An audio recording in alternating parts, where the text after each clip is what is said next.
ছাত্র আন্দোলন করছে কেন? বৈষম্য বিরোধী। তো ছাত্রদেরকে তো জনগণ দায়িত্ব দিছিল এই ফেসিবাদ সরকার সরাও। এরপর কি করতে হবে ওই দায়িত্ব ছাত্ররা যদি একা নেয়, জনগণের সিদ্ধান্ত ছাড়া, ওইটাও তো আরো বড় বৈষম্য। আমার দুঃখটা কোথায় বুঝছেন? সবাই বুঝেন নাই।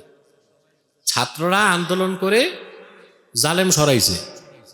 আন্দোলনের উদ্দেশ্য ছিল বৈষম্য বিরোধী ছাত্র আন্দোলন, যেন বৈষম্য না থাকে। তো অতটুক দায়িত্ব জনগণ ছাত্রদেরকে দিছে, হ্যাঁ তোমরা যুবক আছো, খেদাও। এরপর সকল সিদ্ধান্তকে এককভাবে ছাত্ররা যদি নেয় জনগণকে বাদ দিয়া, ওইটা কি বৈষম্য হবে না? এটা হচ্ছে কিনা এখন?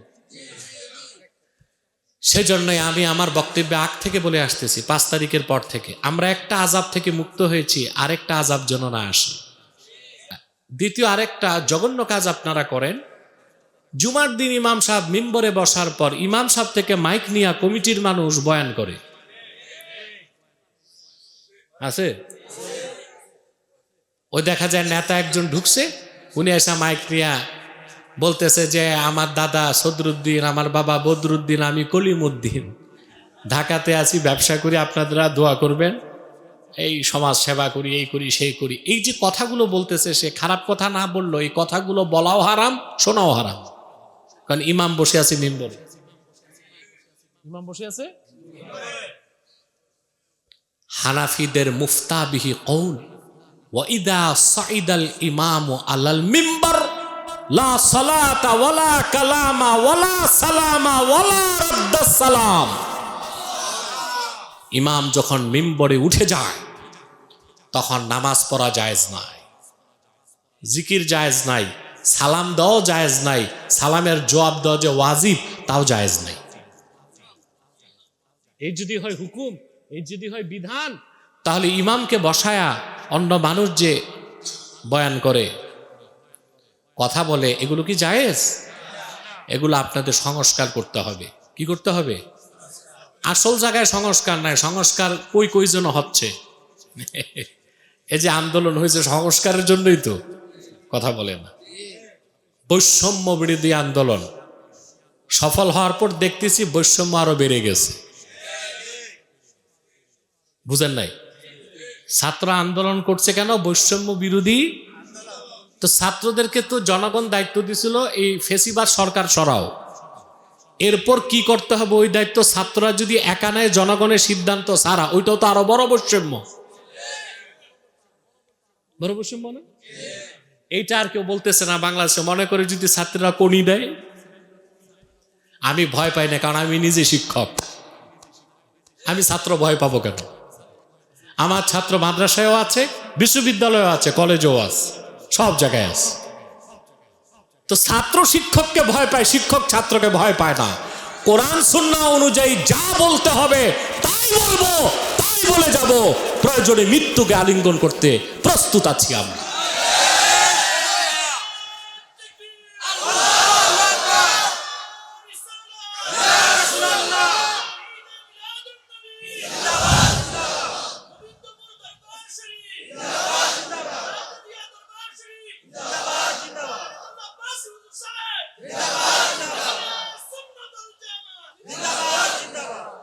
আমার দুঃখটা কোথায় বুঝছেন?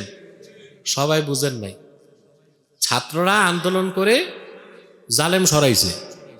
আন্দোলনের উদ্দেশ্য ছিল বৈষম্য বিরোধী ছাত্র আন্দোলন, যেন বৈষম্য না থাকে। তো অতটুক দায়িত্ব জনগণ ছাত্রদেরকে দিছে, হ্যাঁ তোমরা যুবক আছো, খেদাও। এরপর সকল সিদ্ধান্তকে এককভাবে ছাত্ররা যদি নেয় জনগণকে বাদ দিয়া, ওইটা কি বৈষম্য হবে না? এটা হচ্ছে কিনা এখন? সেজন্যই আমি আমার বক্তব্যে আগ থেকে বলে আসতেছি, 5 তারিখের পর থেকে আমরা একটা আযাব থেকে মুক্ত হয়েছি, আরেকটা আযাব যেন না আসে। আমার পলিটিক্যাল লেকচারগুলো শুনবেন, আলাদা আছে ইউটিউবে। মাহফিলে এসে খুব একটা রাজনীতি করি না আমি, তবে কোরআন সুন্নাহ অনুযায়ী যতটুকু রাজনৈতিক কথা বলা দরকার তা বলি। কিন্তু দেশের রাজনীতি, বিশ্ব রাজনীতি নিয়ে আমার আলাদা আলাদা লেকচার আছে। এগুলো আব্বাসী টিভি লিমিটেডে যে দেখতে পাবেন, দেখেন অনেকে হয়তো। তো বলছিলাম সংস্কার আসল জায়গায় লাগবে। তো জুমার দিন এই বেদাতটা করবেন না, করবেন? তো বলছিলাম কি, যে কথা বলছিলাম যে আমার দেশে কোরআন কারীমের যে কথাটা, কোরআন কারীম থেকে যে অংশটা আপনাদেরকে বুঝাচ্ছিলাম, সেটা হচ্ছে কোরআন কারীম হচ্ছে আল্লাহর হাবিবের সর্বশ্রেষ্ঠ মুজিজা। সুবহানাল্লাহি ওয়া বিহামদিহি, সুবহানাল্লাহিল আযীম। প্রত্যেক জুমার দিন আমরা সূরা নাহালের 90 নম্বর আয়াতটা শুনি। মনে পড়ছে কত? এই যে সূরা নাহালের 90 নম্বর আয়াতটা প্রত্যেক জুমায় প্রত্যেক মুসল্লি শুনি। তার মানে এক একজন মুসল্লির এই এক একটা আয়াত এক বছরে 52 বার শোনা হয়। কতবার? ঢোল ডক্করগুলো বন্ধ করেন। 52 সপ্তাহে কতবার শোনা হয়? 52 বার শোনা হয় না? প্রত্যেক মুসল্লিকে। যারা আমাদের দেশে তো মৌসুমী মুসল্লি আছে, যারা অনেক টাইপের মুসল্লি আছে। যেমন একদল মুসল্লি আছে শুধু জুমার নামাজটা পড়ে, জুমার দিন মসজিদে এসে আল্লাহর বান্দা 30-40 রাকাত নফল নামাজ পড়ে, কিন্তু সেদিনের আসর নামাজটা আর পড়ে না। আরেক দল আছে মৌসুমী মুসল্লি, এরা সবে বরাত সবে কদরের নামাজ পড়ে, তারাবির নামাজটা পড়ে। আরেক দল আছে এগুলোকে হারামজাদা না বলে উপায় নাই, ঈদের নামাজও পড়ে না, বাবার জানাজার নামাজটা পড়ছে, আছে না? কিন্তু মোটামুটি মুসলিম পরিচয় দেয় এইরকম মানুষ 5 ওয়াক্ত নামাজ না পড়লেও জুমার নামাজটা তো পড়ে। তো প্রত্যেকটা মুসলমান সচেতন মুসলিম এলাকার এই একটা আয়াত শুনে বছরে 52 বার, 52 সপ্তাহ এই আয়াতে আল্লাহ তাআলা 6টা কথা বলেছেন। এই একটা আয়াতের 6টা হুকুম যদি মুসলমান মানত, তো বাংলাদেশের চিত্র পরিবর্তন হয়ে যেত। এই দেশে কোনো চুরি থাকতো না, দুর্নীতি থাকতো না, জেনা থাকতো না, ব্যভিচার থাকতো না, শয়তানি, বদমাশি, রাহাজানি, হত্যা, খুন কিছুই থাকতো না। বাংলাদেশ একটি ইসলামী সমাজে পরিণত হয়েছে। তার কারণ যে ইমাম সাহেব খুতবায় পড়তেছে উনিও পুরা বুঝতেছেন না এই আয়াতের অর্থ, আর জনগণ তো কিছুই বুঝতেছে না।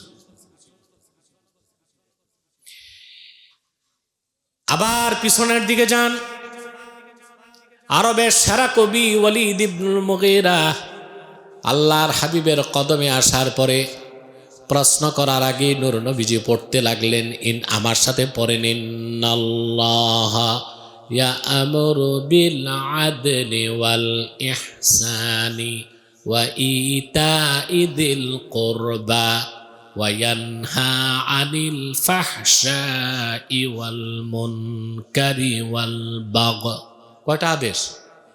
6টা হুকুম, 3টা আদেশ, 3টা নিষেধ। এটার উপর আবার আমার 2 ঘন্টার লেকচার আছে। এই আয়াতের তাফসীর আব্বাসী টিভি লিমিটেডে পাবেন। সূরা নাহাল 90 নম্বর আয়াতের তাফসীর খুঁজে নেবেন ইনশাআল্লাহ। আজকে সেটা বলতেছি না। ইয়াইযুকুম লাআল্লাকুম তাযাক্কারুন। আল্লাহর হাবিব এতটুকু আয়াত শুধু পড়লেন, ওয়ালিদ ইবনুল মুগীরার মস্তক নত হয়ে গেছে, মাথা তুলে তার চোখ থেকে পানি পড়তে লাগছে। যখন মাথা তুলছে সে বলল সুবহানাল্লাহ, মুহাম্মদ সাল্লাল্লাহু আলাইহি ওয়াসাল্লাম আপনি কি শোনালেন? ইন্না লাহু লাহালাওয়া ওয়া ইন্না আলাইহি লাতালাওয়া।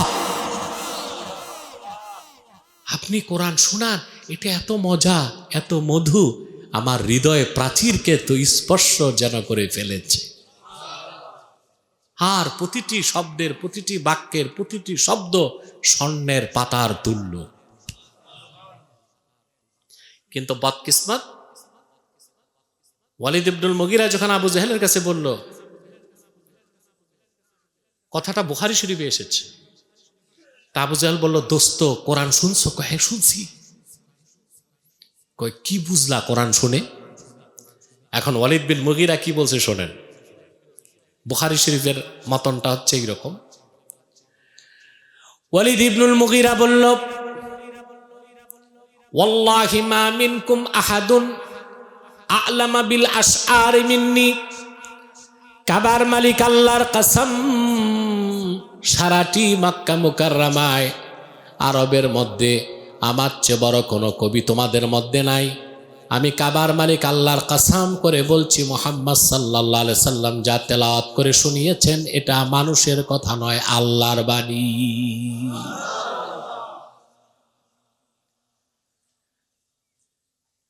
আবু জাহেল বলল, দোস্ত তুমি আরবের সেরা কবি, তুমি যদি এই কথা বলে দাও তো বাপদাদার ধর্ম কি আর থাকে? ওয়ালিদ বলল, তো তুমি তো নেতা, তুমি যেটা শিখাই দিবা আমি তাই বলবো। নাউজুবিল্লাহ বলবেন। তখন ওয়ালিদ ইবনুল মুগিরা প্রচার করতে লাগলো যে আল্লাহর হাবিব মুহাম্মদ সাল্লাল্লাহু আলাইহি সাল্লাম যে কোরআন শোনান এটা হচ্ছে জাদু। চিল্লায় বলেন নাউজুবিল্লাহ। এটা কি কি বলছে? বলেন নাউজুবিল্লাহ। কোরআনকে চিনার পর জানার পর ঈমান আনতে পারে নাই, বরং কোরআন কারীমের বিরোধিতায় লিপ্ত হয়েছিল। কিন্তু এটা তো স্পষ্ট প্রমাণিত হয় যে কোরআন আল্লাহর হাবিবের সর্বশ্রেষ্ঠ মুজিজা। ১৫০০ বছর আগে কুরাইশদের মধ্যে যত উচ্চ শিক্ষিত মানুষ ছিল কোরআন শুনে মস্তক নত করে দিস। ১৫০০ বছর আগে কুরাইশদের মধ্যে হায়ার এডুকেটেড উচ্চ শিক্ষিত মানুষ ছিল মাত্র মাত্র মাত্র ১৭ জন। এই ১৭ জন আবু জাহেলও একজন ছিল, কিন্তু ঈমান না আনার কারণে তার নাম হয়ে গেছে আবু জাহাল, মূর্খের পিতা। ঠিক না?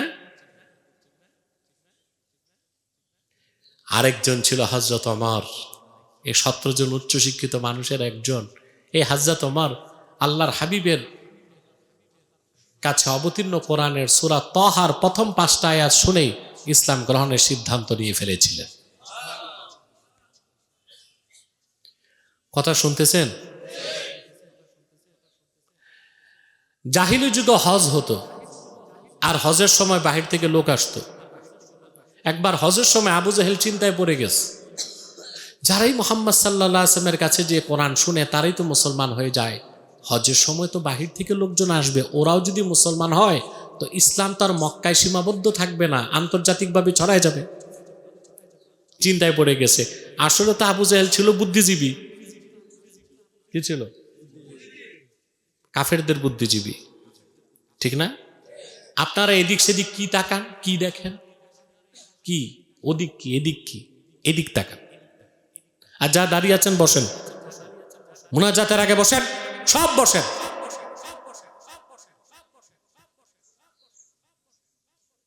খেয়াল করতেছেন কথা? ছিল তো বুদ্ধিজীবী, ছিল কট্টর কাফের, কাফেরদের নেতা আবু জাহেল। তার চিন্তাটা যে ইসলাম যদি আরবের বাইরে চলে যায়, তো হজের সময় সে ঘুরে ঘুরে বিদেশি লোক দেখলে বলতো, ভাই শামের লোক, রোমের লোক, বুঝলেন, ফারেসের লোক, মিশরের লোক, বাহির থেকে যারা হজ করতে আসতো, আফ্রিকার লোক দেখলে বলতো, ভাই সাবধান, আব্দুল্লাহর ছেলে মুহাম্মদ সাল্লাল্লাহু আলাইহি ওয়াসাল্লামের কাছে যাবা না। বলে কেন? তো রোম দেশ থেকে এক পণ্ডিত হজ করতে আসছে জাহিলি যুগে। বলল কেন? তা সে ওই রোম দেশের পণ্ডিত বলল আবু জাহেলকে, কেন যাব না মুহাম্মদ সাল্লাল্লাহু আলাইহি ওয়াসাল্লামের কাছে? শুনেছি তিনি সুবহানাল্লাহ, ওনার মতো উনি সর্বশ্রেষ্ঠ মানুষ, ওনার মতো ভালো মানুষ হয় না, ওনার কাছে যেতে তুমি নিষেধ করো। তা আবু জাহেল বলল, হ্যাঁ আমিও তো বলি মুহাম্মদ সাল্লাল্লাহু আলাইহি ওয়াসাল্লামের মতো ভালো মানুষ আর হয় না,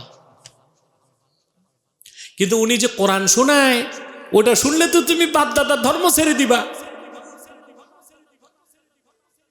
তো রোম দেশের পণ্ডিত, ওই যুগের পণ্ডিত মানে দার্শনিক, সে বলল তাহলে তো আমার একটু কোরআন শুনতেই হবে, চলো মুহাম্মদ সাল্লাল্লাহু আলাইহি ওয়াসাল্লামের কাছে আমাকে নিয়ে যাও। এন্ড রোম দেশের পণ্ডিত আর আবু জাহেল দুজনে আল্লাহর হাবিবের কাছে আসলো। হাদিস সাক্ষ্য দেয়, আল্লাহর হাবিবের নূরের চেহারা মোবারক দেখে রোম দেশের সেই দার্শনিক অভিভূত হয়ে গেল।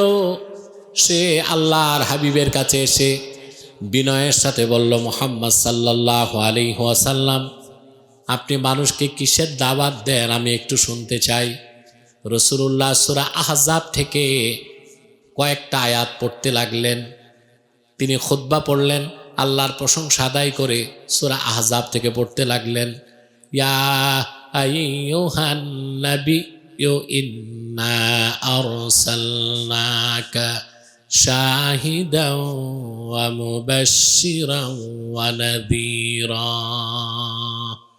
ওয়া দাঈয়ান ইলাল্লাহি বিইذনিহি ওয়া সিরাজাম মুনীরা। রোম দেশের পণ্ডিত দার্শনিক তার মস্তক নত করে বলল, মুহাম্মদ সাল্লাল্লাহু আলাইহি সাল্লাম, আমার কলিজা ঠান্ডা হয়ে গেছে, মন তো ভরে নাই, আরেকবার শোনান। রাসূলুল্লাহ শোনালেন। সে বলল, মন বসেন, কেউ উঠবেন না, এখানে নামাজ পড়ে যেতে পারবেন, ঠিক আছে না? সে বলল, মন ভরে নাই, আরেকবার শোনান। রাসূলুল্লাহ 3 বার শোনাইছেন। হাদিস সাক্ষ্য দেয় 3 বার শোনার পরে সে আল্লাহর হাবিবকে বলল, হাতি ইয়াদাক উবাইউকা ইয়া রাসূলুল্লাহ, ওগো আল্লাহর রাসূল, আপনার নূরের হাতটা বাড়ায় দেন, আমি আর দেরি করব না, এখনই কালেমা পড়ে মুসলমান হয়ে যাব। রাসূলুল্লাহ ওনার নূরের হাতটা লম্বা করে দিলেন। রোম দেশের দার্শনিক কালেমা পড়ে মুসলমান হয়ে গেল। আবু জাহেল বলল, বলছিলাম না আইসো না? আবু জাহেল বলল, ঠিক আছে, মুসলমান হয়েছে, আমার করার কিছু নাই, তো কি পাইছো কোরআন শুনে, কি বুঝলা? অথচ আবু জাহেল নিজেও চুপে চুপে রাতে কাবার চত্বরে পালায়া আল্লাহর হাবিবের জবান থেকে কোরআন শুনতো। কোরআনে যে কি মজা ওটা ও জানে। তো জিজ্ঞেস করছে, তুমি কোরআন শুনে কি পাইছো? বুঝলেন না?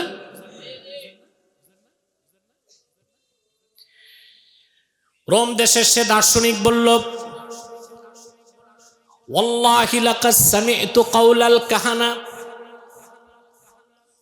ওয়া কাদ সামি'তু কাওলাশ শুআরা, আল্লাহর কসম, জীবনে অনেক কবিদের কবিতা শুনেছি, আমি গণকদের কথা শুনেছি, কিন্তু মুহাম্মদ সাল্লাল্লাহু আলাইহি ওয়াসাল্লামের নূরের জবান থেকে যে কথা শুনলাম, এটা কোনো মানুষের কথা হতে পারে না। যখন তিনি কোরআন তেলাওয়াত করছিলেন, আমার মনে হয়েছে কেউ যেন, আমার মনে হচ্ছিল আমার 2 কানের মধ্যে সমুদ্রের মূল্যবান মণিমুক্তা ঢেলে দেওয়া হচ্ছে। কোরআন হচ্ছে আমার নূর নবী সাল্লাল্লাহু আলাইহি ওয়াসাল্লামের সর্বশ্রেষ্ঠ মুজিজা। সে কোরআন আছে না? কিয়ামত তক থাকবে না? সেজন্য আল্লাহ বলেছেন, রাসূলুল্লাহ বলেছেন, বুখারী শরীফের হাদিস, প্রত্যেক নবীর দ্বারা মুজিজা ঘটতো, আর আমাকে আল্লাহ যে মুজিজা দিয়েছেন তা হচ্ছে 30 পারা কোরআন। তারপর আল্লাহর হাবিব বলেছেন,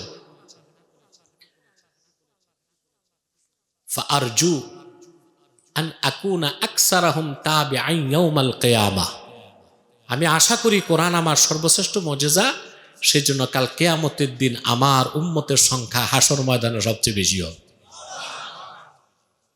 হবে না?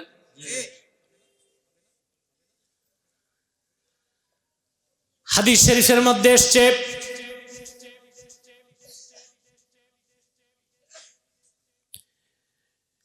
আল্লাহর হাবিব ইরশাদ করেছেন, হাসর ময়দানে 120টা কাতার হবে। কতটা? আর ওই 120টা কাতারের মধ্যে সামনের 80 কাতারই হবে উম্মতে মুহাম্মাদি।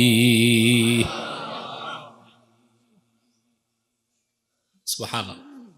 রাসূলুল্লাহ 1500 বছর আগে বলে গিয়েছেন, কোরআন আমার সর্বশ্রেষ্ঠ মুজিজা, এই জন্য আমি আশা করি কাল কিয়ামতের দিন আমার উম্মতের সংখ্যা সবচেয়ে বেশি হবে। 1500 বছর পরে আমরা তার বাস্তব নমুনা দেখতে পাচ্ছি। সারা দুনিয়া এখন মুসলমান 200 কোটি ছাড়িয়ে গেছে। ইউরোপে, আমেরিকায়, আফ্রিকায় জোয়ারের পানির মতো কাফেররা ইসলাম গ্রহণ করছে। আফ্রিকাতেই, আফ্রিকা মহাদেশে 2000 সালের পর থেকে 2024 সালের মধ্যে নতুন করে প্রায় 3 কোটির উপর খ্রিস্টান ইসলাম গ্রহণ করে মুসলমান হয়ে গেছে। পশ্চিমা দুনিয়ার কাফেরদের মাথা নষ্ট হয়ে গেছে, কিভাবে ইসলাম থেকে দূরে সরানো যায়। সেজন্য তাদের এখন প্রধান হাতিয়ার হচ্ছে মিডিয়া। প্রধান হাতিয়ার কি? মিডিয়াকে তারা অস্ত্র হিসেবে গ্রহণ করেছে। সোশ্যাল মিডিয়াতে, স্যাটেলাইট মিডিয়াতে তারা নিরন্তর প্রচার করে যাচ্ছে শুধু ইসলাম ও মুসলমানের বিপক্ষে। তাদের সবচেয়ে বড় অপপ্রচারটা হচ্ছে ইসলামকে ঠেকাবার জন্য সন্ত্রাসবাদের তকমা দেয় মুসলমানকে। কি দেয়? সন্ত্রাসবাদ। পশ্চিমা দুনিয়া আতঙ্ক সৃষ্টি করছে, মুসলমান হবা কেন, মুসলমান তো সন্ত্রাসী কাজ করে। কিন্তু তা বলে পশ্চিমাদের ধোঁকা দেওয়া যাবে না, কারণ পশ্চিমা সরল সহজ যারা খ্রিস্টান, ওরা তো দেখতেছে পৃথিবীতে সন্ত্রাসের প্রসূতি হচ্ছে আমেরিকা। আজকে প্রায় 1 বছর হয়ে যাচ্ছে, অক্টোবর চলে আসতেছে, প্রায় 1 বছর হয়ে যাচ্ছে ইসরায়েল ফিলিস্তিনে হামলা করছে। 1 বছরে প্রায় নিরীহ 50,000 মুসলমানকে শহীদ করেছে।